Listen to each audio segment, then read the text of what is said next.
people who will not delegate. They stifle other people underneath them, and then they get resentful with everyone around them. Why aren't you working as hard as I am? I worked all weekend. Mm-hmm. What are you leaving at 5? What are you doing? Sounds like a whole lot of martyrdom. Yeah, that's the exact word that was going through my head. It was martyr. It was the hero martyr too, right? Mm-hmm. Mm-hmm. I'm the one flying the flag. I'm the one up front. I'm getting it all done. Look how fucking amazing I am. In today's episode of That's a Great Point, much to do about nothing, not to be confused with Shakespeare's play, Much Ado About Nothing. We're coaches. We like to-do lists. We have a wide variety of topics for you today. We start off by cracking jokes and cutting up. We then move into how many people use so many words to convey so few ideas. We talk about our fascination with human behavior, the good, the bad, and the ugly. We talk about authoritarian leadership and its relationship to disempowerment, and much, much more. This episode ends rather abruptly and continues on in the next episode. Thanks for playing along. Enjoy.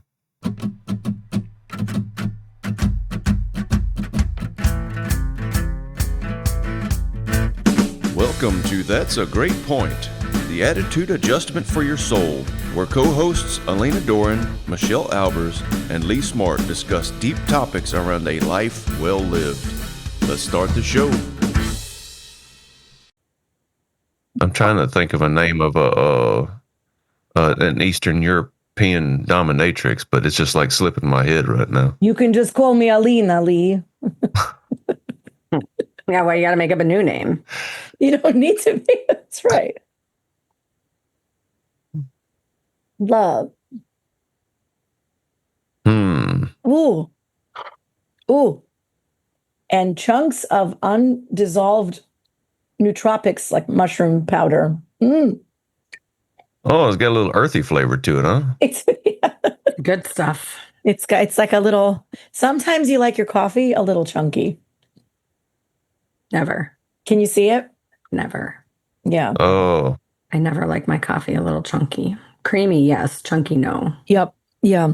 Well, sometimes you get what you get. And you don't have a fit. No, I choose this. I choose this chunky. Some of the Minnesota rhymes that come out of you just crack me up. I used to teach preschool, man. It's like it's not even Minnesota; it's preschool. That's how I know it too. My kids used to get so upset by that. You get what you get, and you don't get upset. No, you get what you get, and you don't have a fit. You don't have a fit. Here it was, and you don't get upset. But that doesn't rhyme. That's no fun. You get what you get, and you don't get upset. Doesn't that rhyme? I think it rhymes. Well, not if you speak Minnesotan, because Minnesota's not get, it's get. Oh, right. Right. Wait, that just reminded me. It took me back to get on out of here. Get on out of here. That's what you tell a stray animal when it comes up on your property and is trying to tear shit up. You run outside and you go, get on out of here. Does it work? You better believe it. That would scare anything and everybody. Everybody, I get the animal thing. I'm curious about. Yeah, it works. It wasn't too long ago. We had a coon on the porch, and they're nasty. It was trying to get in we have a sealed metal trash can that we keep all of our animal food in, and this bastard was sitting on top of it trying to yank the lid off, and it was 3:00 in the morning. I go out there to go chase this thing off, and my cat was literally like 3 feet away from it, just staring at it. I'm like, what on earth do I have you for, you useless piece of shit? Attack that coon. Our old cat. I don't think cats would do that. Our old cat would have and did on a regular basis. Yeah, he was a badass. He was a badass. Our old cat was freaking great. As I'm listening to this exchange, my inner monologue says, for all those tuning in from outside of the Midwest Southern region, coon is short for raccoon, the animal. That's one. And two, being a city girl, I just see like quick, short form videos of them, and they're adorable. I Oh, love they're watching so them like messy. rummaging through garbage. I've never had to deal with them. I just get to see how adorable they are. Like you see, I have this one that I sent to my kids to upset their algorithm of a raccoon in a drawer. It like burrows into a drawer, a chest of drawers, and it makes a little home there. And it's sleeping and it's snoring, sleeping on its back. Yeah, Adorable. yeah. Adorable. So say goodbye to that chest of drawers and everything in it.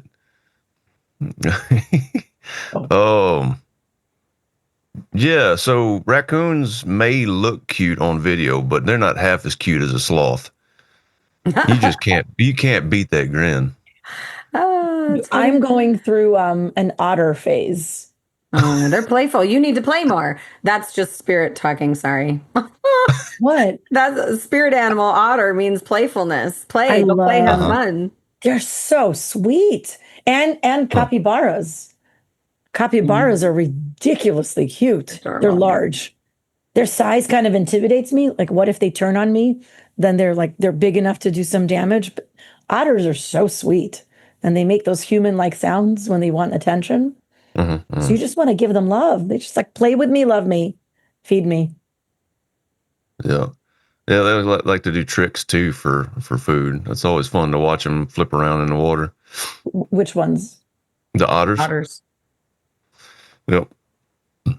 Yeah. I think much to do about nothing.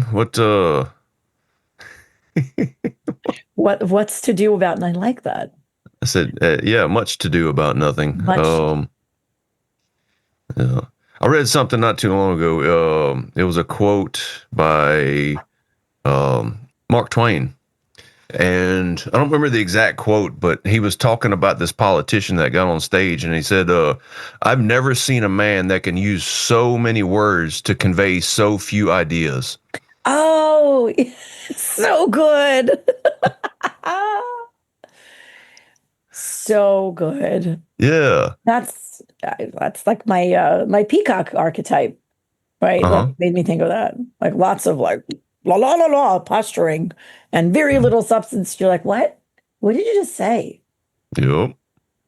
So what's bringing that up? Oh, I don't know. There's something about what we said a second ago. I don't even remember what it was, but I was just, it was the much to do and about nothing. It's like, yeah, we're talking about some stuff, but nothing means anything about what we're talking about. It's just kind of entertaining. So it brought the quote to mind. So I figured I'd throw it into the space and see what popped out of it. Like a jack in the box. It's a good one. Boing, boing, boing, boing. Good. It's a good sound effect. I haven't thought about a jack in the box in forever. Oh? So what's popping up in your world? Huh? Popping you see up what in I did my there? world? I did. Yes, that was a lovely. I don't know. Did you just bring a metaphor to life, or bring life, take life, and put it in a metaphor? I don't know what exactly that was, but it was good. I'm going to pretend like it had a deeper meaning. Yes, of course, always. Everything can, right? Mm-hmm. You look like you got something to say, Alina. I'm on the animals thing. I went to Central Park over the weekend on a walk, and there's a pond where people can rent little boats, little rowboats. First of all, Sunday, I watched 2 proposals and 1 engagement photo shoot and 2 wedding photo shoots, all in 1 hour and a half walk. It was ridiculous. I don't know what it was about this Sunday that people from all different like regions of the world, backgrounds, contexts, everybody thought this was the day. That was the point of convergence. So that was really interesting, watching the different proposals and the engagements and all of that happen. I watched, so I went to the pond, standing at the pond, and there's turtles swimming in it. And there's a man who was sitting on the edge feeding them raw meat. And I had like I don't know how deep of a thought this is. I swear. It's like, this turtle eats raw meat. And I thought turtles were not carnivores. So that was a big point of discovery. But beyond that, if I zoom out and I to think about something that's more deep, like going into spaces where you have people for all different reasons, different contexts converge in one space, seeing what they take from it and seeing how they operate in it, how they are similar and how they're different is eternally a fascinating experiment in life. And it always reinforces the idea that we're all seeking very similar things in life, always, no matter who we are, where we're from. Yeah. So you're one of those creepy people watchers then. Yeah. Oh, yeah. Being aware of the environment around you is not creepy. Yeah. No, I just think it's funny. I like it's creepy. It's funny. Yeah, that is funny because you reminded me of there was a fairly wounded individual I was talking to one time, and I was trying to meet him somewhere in the middle, trying to figure out what, and he just didn't have a lot to say. Very, very guarded, very closed off. And so I was like, "What do you do for fun?" He said, "I watch people." In the creepiest way you can possibly imagine. I'm just like, oh, you're not stalking people, are you? Right. Like in public spaces or in their backyards. Yeah. I don't know. There's kind of a fascination for me with psychology, human psychology. Like, why do we behave the way we behave and all that? And I've had that fascination for decades now. Why do we behave like we behave? I imagine such a big question. Huh? It is. And I imagine the three of us share that fascination, right? Like that's been the how and the why of humans. Yeah. I imagine that's something that's interested all three of us for a long time. Since I was a little itty bitty girl, I would just had a flashback how I would come with my family to pay come to the cemetery and visit our loved ones and see how people like how short life is, all of that, how quick life is, what motivates us, what endures and what dissipates was very front burner, even when I was a little kid. Like, oh, that was always the reinforcement. Like, this is going to go fast. So, like, tell people you love them, give them a hug. I knew I didn't have all the words. But when my parents would leave, I knew even then, when I was a little girl, to give them a really good hug. Because the thought was, you never know when the last time you're going to see someone is. Well, what does that have to do with behavior?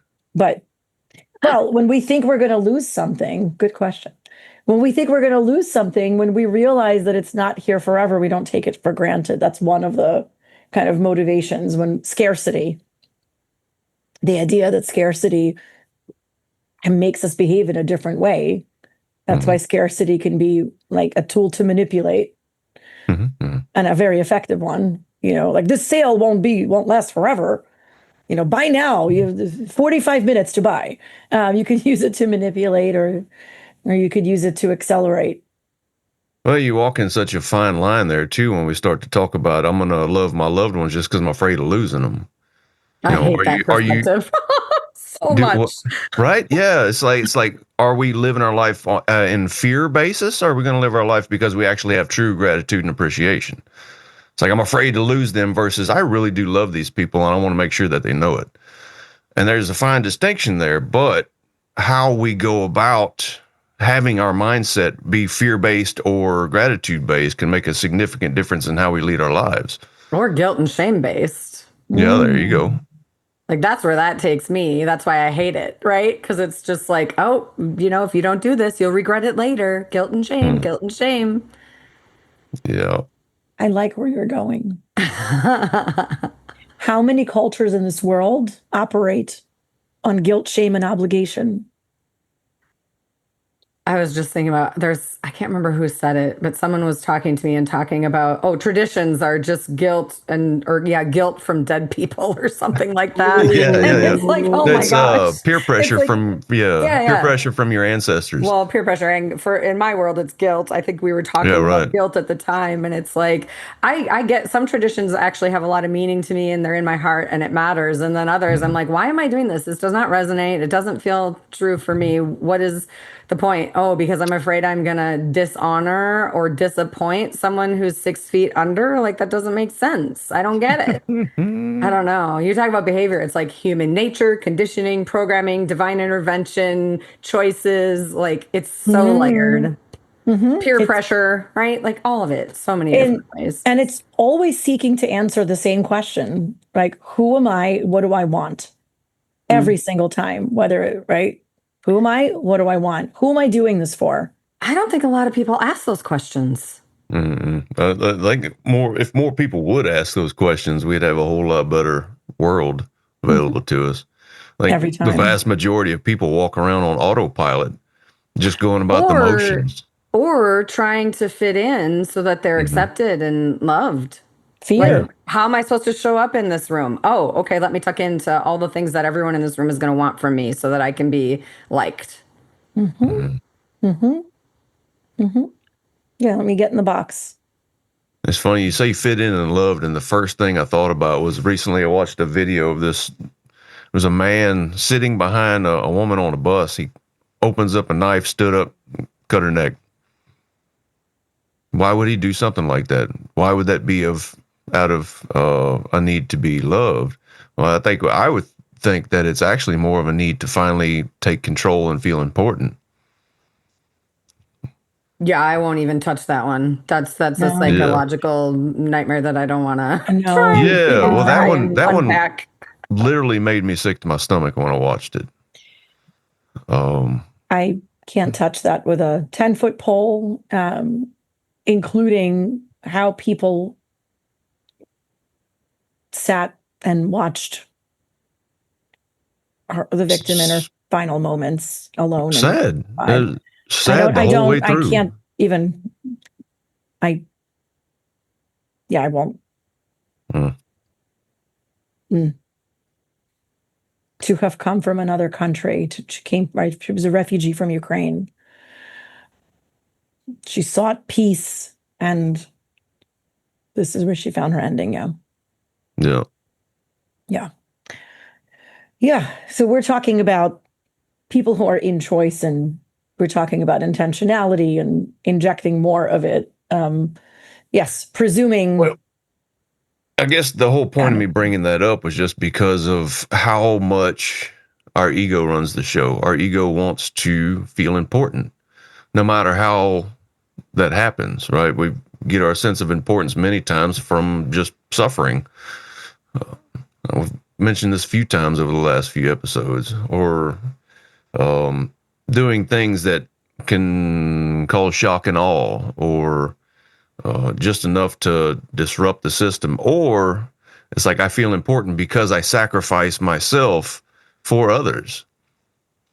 So I'm going to continuously destroy myself to try and attempt to raise other people. And that's, you see that a lot too. I know you'll resonate with that one. Self-sabotage piece, is that what you mean? The self-sabotage? Yeah, self-sabotage. It's like I'm going to sacrifice myself because I am taking care of said person, be kids, the elderly, whatever, or coworkers, or watch how hard I can work. I'm gonna give up everything I care about so that I'm gonna sacrifice myself for the team. Yeah. I don't think it always comes from a place of importance or needing importance. I think there's a lot of different places it can come from as well. Like what? like feeling so bad about yourself that you just want to have someone else feel good. Just complete avoidance. It's not about feeling important. It's about like, I just don't want to look at anything of mine. So I'm just going to go completely into how can I help others because I don't know how to help myself. Yeah. You're talking about the honeybee archetype that's constantly comes up of like, I'm going to work so hard for all the different motivations, including what Michelle just talked about, right? Also, like, it's a way to feel important. It's a way to feel like you matter. And it's a way to deflect. It's a beautiful deflection tactic.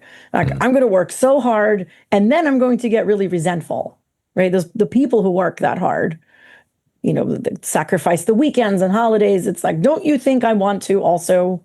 Do you think I had to work over the weekend? Do you think I enjoyed it? No, it had to be done. Somebody had to do it, and that somebody's me.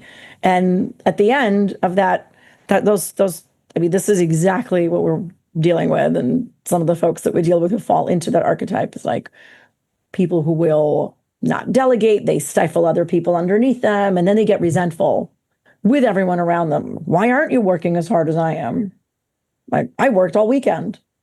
What are you leaving at 5? What are you doing? Sounds like a whole lot of martyrdom. Yeah, that's the exact word that was going through my head. It was martyr. It was the hero martyr too, right? I'm the one flying the flag. I'm the one up front. I'm getting it all done. Look how fucking amazing I am. But yet, don't you see me? Right. I have the worksheet literally in front of me. Yeah, the honeybee is the martyr. It is the martyr archetype.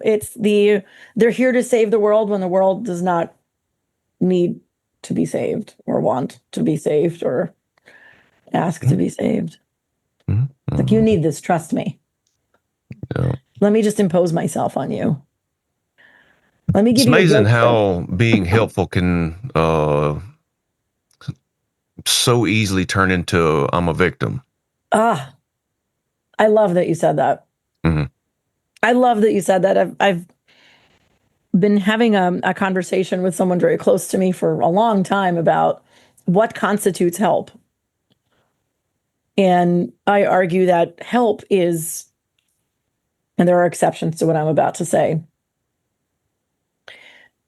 help is in the way that the person wants to be helped, not in a way that you insist they need to be helped, even if they protest and beg you not to do it that way.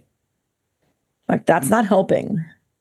And yes, there are exceptions. And if we're talking about an intervention when someone's really hurting themselves, that might be an example. That might be an example. My brain went exactly to my children and how often they resist helping just because they want to be lazy. So it requires a little bit of active persuasion at that point. I don't like to lean into authoritarianism. It's like, you're going to do what I do because I tell you you're going to do it. Right. It's like, let me help you understand why, because I do have your best interests at heart, as well as the collective, our whole family. It's best for all of us as well. Yeah, that's a good point. There's a differentiation between children and adult to adult interactions, right? There's a certain agency that you will respect boundaries of with a fellow adult.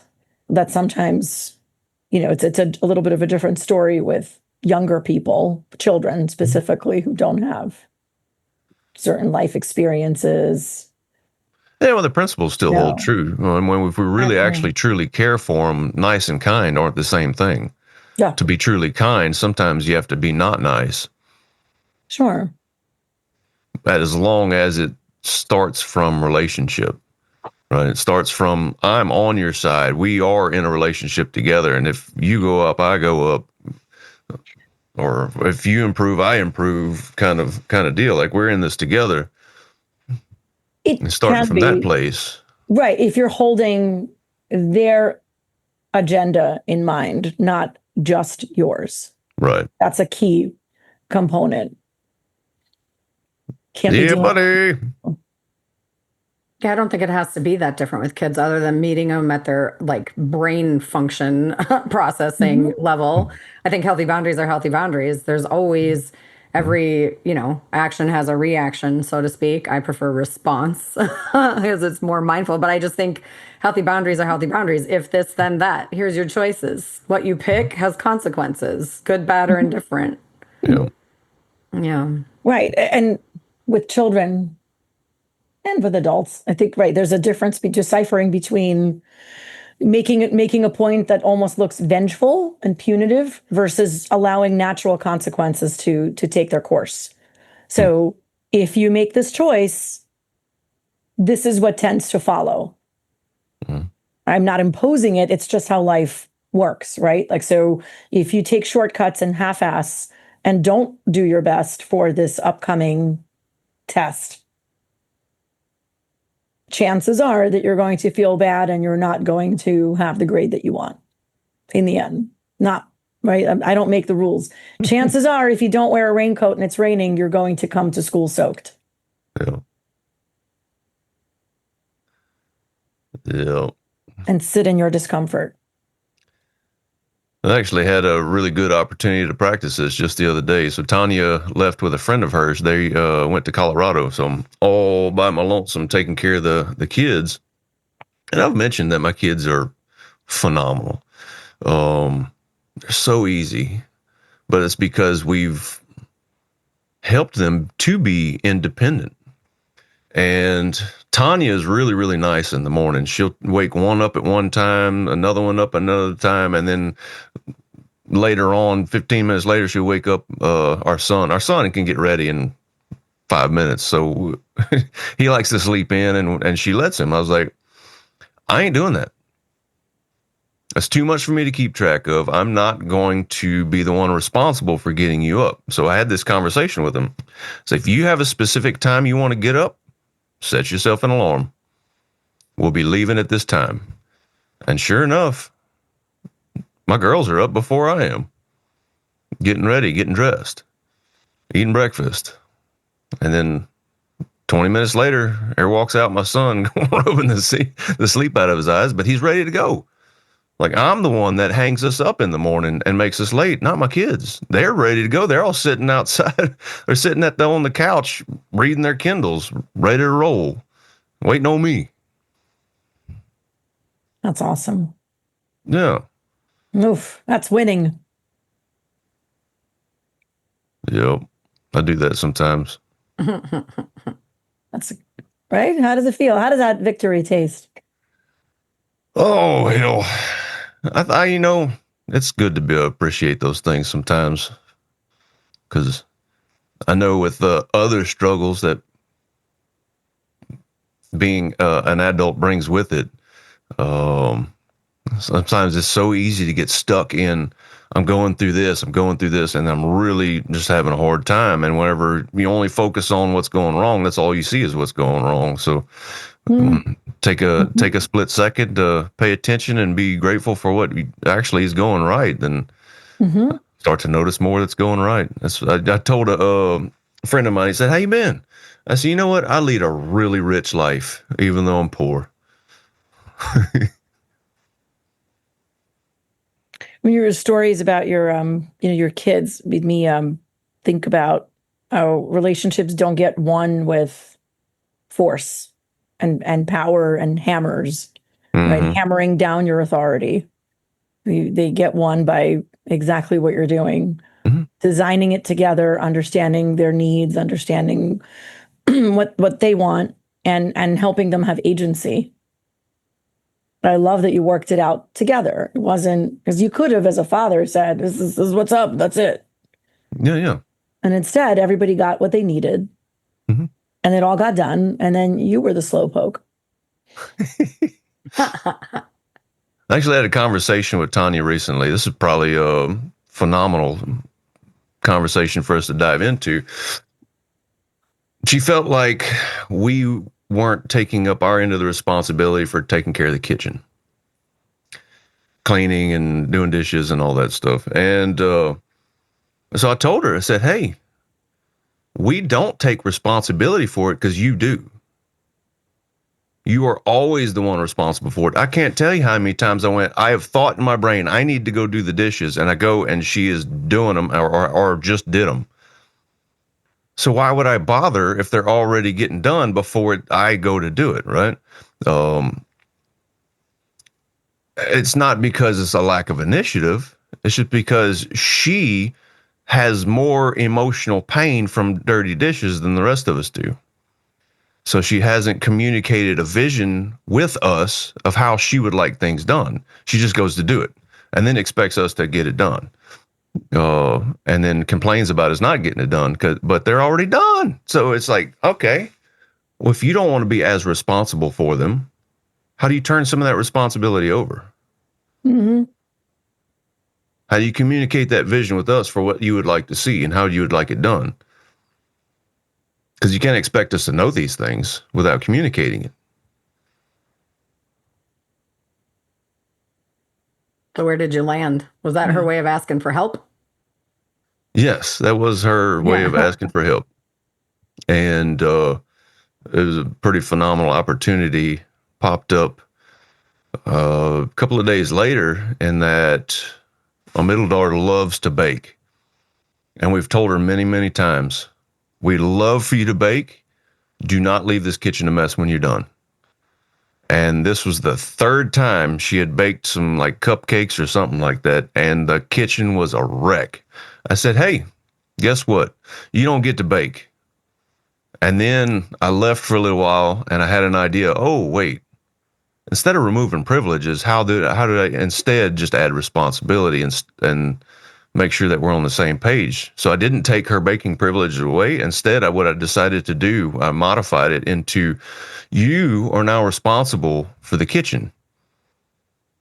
It doesn't mean you have to do it. It just means that you have to make sure it gets done. You can delegate it however you want to, but you are the one that's in charge of that kitchen for at least a week. And sure enough, it took a few days for that to take over, but she took responsibility for it. She started telling her brother and sister, hey, it's your turn to unload the dishwasher. Hey, it's my turn to blow the dishwasher. Even asking her mom, hey, would you mind doing that? Because I can't do it right now. I have to do homework.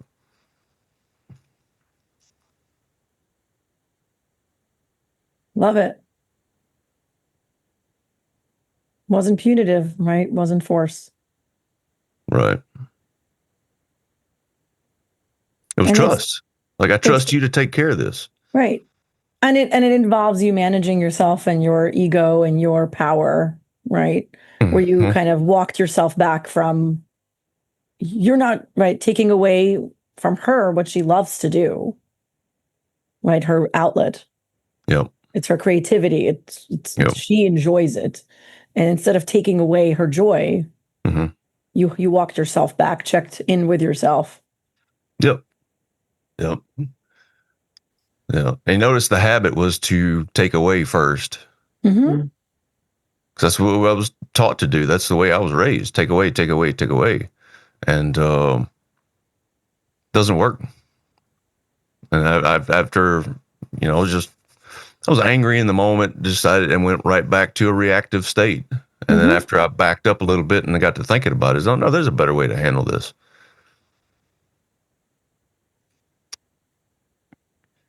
How did your daughter react to the turnaround?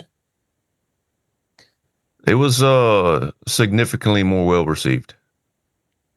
Like I said, she obviously wasn't thinking about it too much for the first few days, but after a few days, she actually did take responsibility and she took over. And now, this morning, I went to go put some dirty clothes in the washing machine, and she had filled up the washing machine and got it started before I had the opportunity.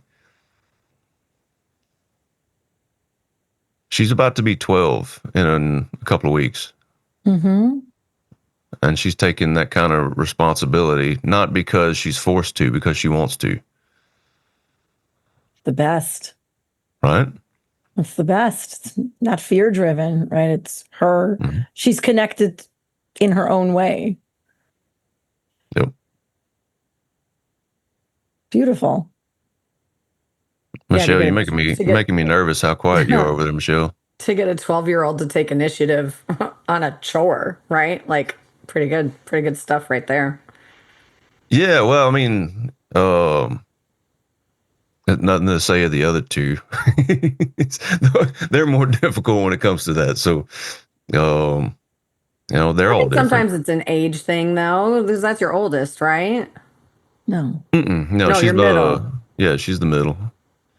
Yeah. Which I think that's fairly common for the middle child to be slightly more responsible. Yeah, I'm bearing witness to the middle child. What happens with middle children? I'm finding the middle child is conflict avoidant from going to make general statements. So the peacemaker, the one that wants to find solutions, not the one that's going to wage wars. Thank you for listening to That's a Great Point with Alina Doran, Michelle Albers, and Lee Smart. To find out more about how we can serve you, check out our links in the show description. Thanks for playing along.